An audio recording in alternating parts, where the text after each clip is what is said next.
छात्र यह देखकर हैरान रह गए कि एक आदमी पेड़ के तने में फंसा हुआ था और बाहर नहीं निकल पा रहा था।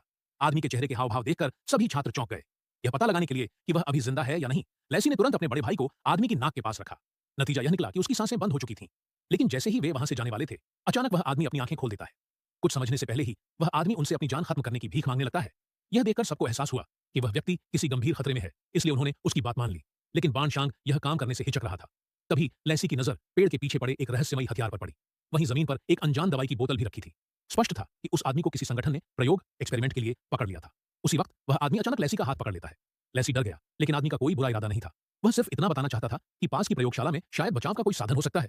यह देखकर कि आदमी की हालत और बिगड़ रही है, सब लोग तुरंत उस प्रयोगशाला की ओर दौड़ पड़े। वहां पहुंचने पर उन्हें एक छिपा हुआ बेस मिला।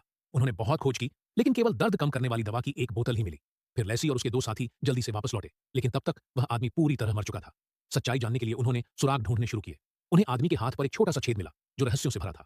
उसी समय बेस में मौजूद साथियों को उस आदमी की जिंदगी का एक वीडियो मिला। पता चला कि वह एक वैज्ञानिक था जो अंतरिक्ष यात्रा पर शोध कर रहा था। लेकिन एक बार टाइम ट्रैवल प्रयोग के दौरान कुछ गड़बड़ हो गई और वह आदमी पेड़ के अंदर फंस गया।